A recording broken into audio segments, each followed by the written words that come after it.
Okay, so Lunch is super freaked out because I'm taking a bath right now. And I'm going to try and answer some people's questions from Tumblr, but I don't have my usual video recorder because I got water on it. Actually not water. I had a rum and coke in my purse and it spilled. It's that day. But I'm going to try and answer these Tumblr questions.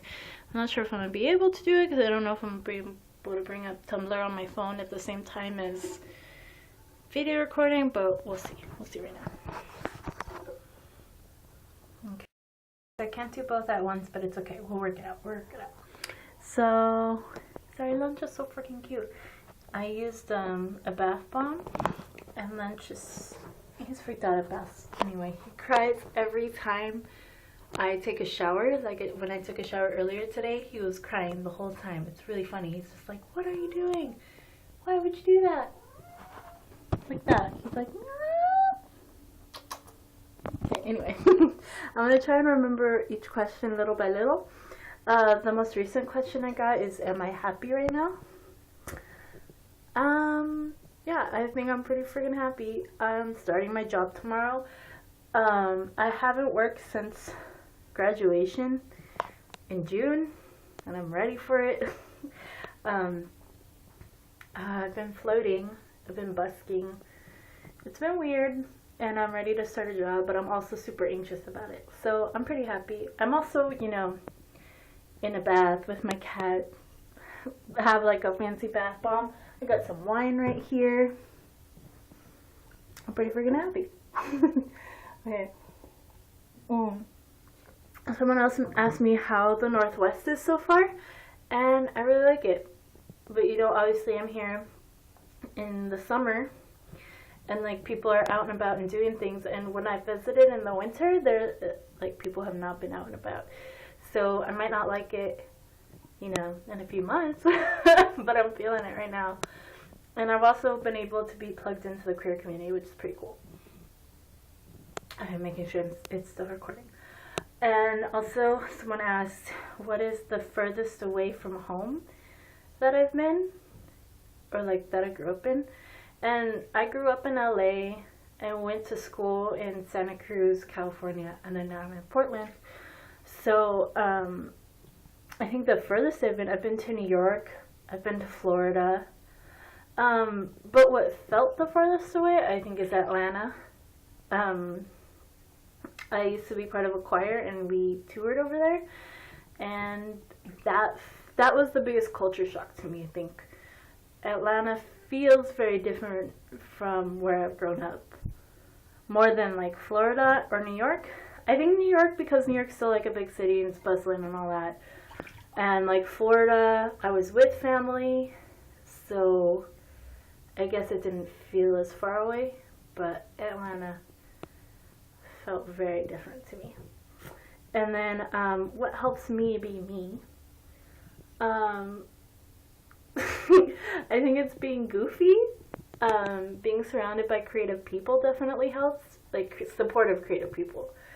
And I think just like really being able to have parts of my life where I don't care what other people think. Okay, it's still recording. Yeah, and that's being able to let loose and just have fun and be really goofy and silly. Hey, Lunch. He's being goofy and silly. What you doing, Lunch? What you doing? You're so cute. Now you're annoyed. Okay. So the next question is, what do I dwell on the most in any given day? And I think that's the hardest question to answer, because I think that varies day to day, and I mean, I think that's pretty much true for anyone.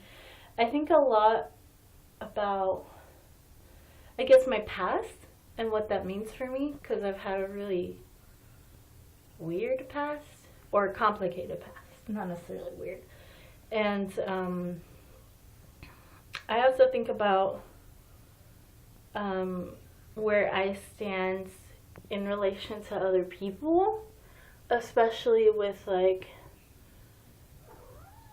systemic oppression and like what other people are going through, and I try and be aware of that and like try and pay attention to it more. I think especially since I've been called out for stuff, I've been like, wow, there's a lot of stuff that like I haven't had to pay attention to, and so now like I try and work towards paying attention to it more, and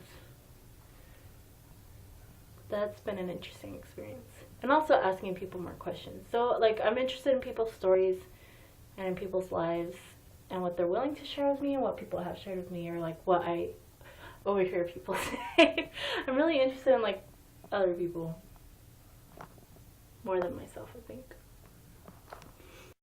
This next question is to the extent of, you know, the world's going to blow up or something like that. Like the sun is going to explode.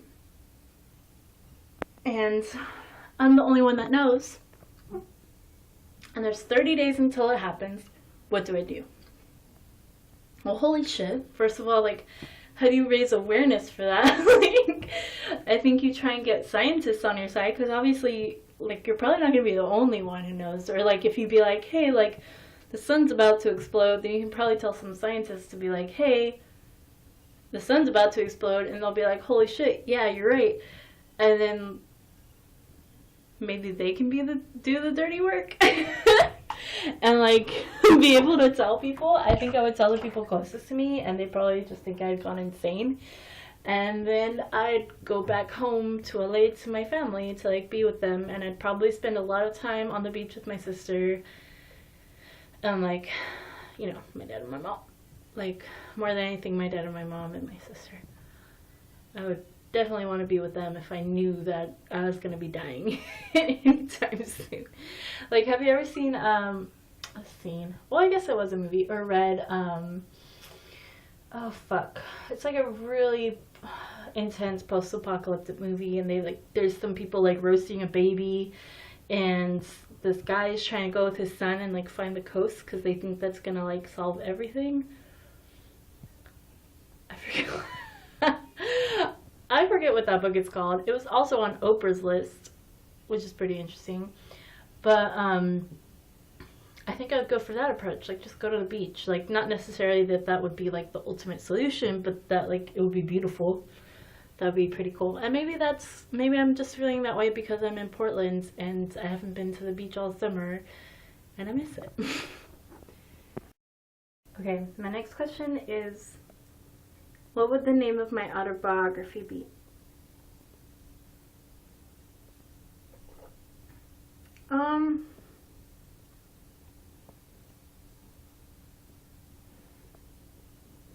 Legos would be Legos. And also, if I were in a band, what would the name of my band be? What would our #1 CD be? What would our genre be? Etc., etc. And that's a really fun question, because this is something I've actually talked about with a lot of people. When I was in middle school, I was in one of those like makeshift bands, like, wow, some of us have musical talent, we're gonna be in a band, which didn't really work out, but like that's what you do in middle school. And I'm not gonna tell you what our name was, but if my band name would be Woofy, and our CD name would be 30-Minute Parking. That's inspired by my friend Roman. And we would be Soft Grunge. And wait, what was it? Yeah, I think that's my band. And someone else asked me how I've been lately, which is really cool. Lately I've been a lot better, way better. I've been doing stuff with myself. I've been getting out of the house, and I'll be working soon. I was in training last week, and I'll be starting my job tomorrow. And things are cool with my roommate and my cat and my girlfriend. Things are peachy keen right now, so that's great. Here's lunch. And my wine glass lunch. He's looking at you, but you can't tell. There you go. Say bye. Get a photo by you. So thank you all.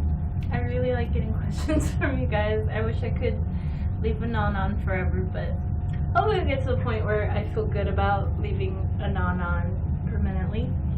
But I like questions, and sometimes I'll randomly turn a non on. So if you feel like asking me something, if you send me something, you know, with your name attached, I'll always reply privately before displaying it, unless it's something shitty. And I need you to be called out. Otherwise, I'll just respond to you on private. Okay, good night. Lunch.